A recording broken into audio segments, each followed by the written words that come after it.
शिवसेनेची माननीय उद्धव ठाकरे साहेबांची भूमिका आहे. भाजपच्या अधिवेशनात अमित शहा यांनी पुन्हा एकदा शरद पवार आणि उद्धव ठाकरे यांची टीका केलेली आहे. शरद पवारांनी दगाफटक्याचा शरद पवारजी आणि माननीय उद्धव ठाकरे ही भारतीय जनता पक्षाची रोजीरोटी आहे.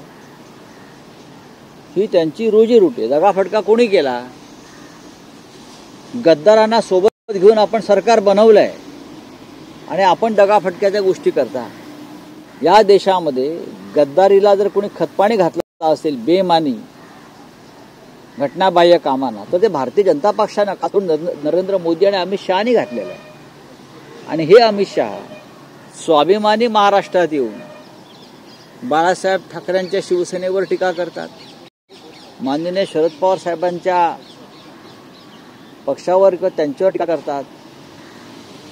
उद्धव ठाकरे यांना दगाबाज म्हणणं हा बाळासाहेब ठाकरेंचा अपमान आहे. उद्धव ठाकरे मी बोलतोय उद्धव ठाकरे साहेबांना दगाबाज म्हणणं हा हिंदू हृदय सम्राट बाळासाहेब ठाकरे यांचा अपमान आहे. ज्या बाळासाहेब ठाकरेंच्या नावावर तुम्ही पोट भरताय अजून. आणि हे महाराष्ट्रात येऊन बोलणं आणि त्याच्यावर टाळ्या वाजवणारे दोघे तिकडे होते शिर्डीमध्ये हा महाराष्ट्राचा अपमान आहे. शरद पवार साहेबांनी अख्खी हयात राजकारणात समाजकारणात सार्वजनिक जीवनात घालवली आणि त्याबद्दल मोदींच्या सरकारने त्यांना पद्मविभूषण हा किताब दिलेला आहे.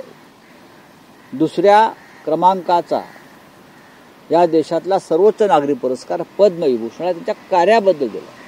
त्यांच्यावरती महाराष्ट्रात येऊन सडक्या शब्दात वक्तव्य करणं हे भारतीय जनता पक्षाच्या महाराष्ट्राच्या नेत्यांना आवडलंय का हा त्याने खुलासा करावा.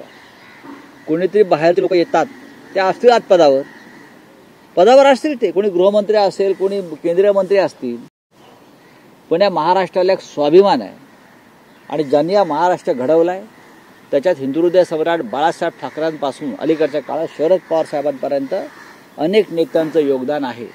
तुम्ही आमच्या राज्यात येऊन अशा प्रकारे टीका करता. टीका करायला तुम्हाला कोणी अडवलं नाही. जी भाषा वापरता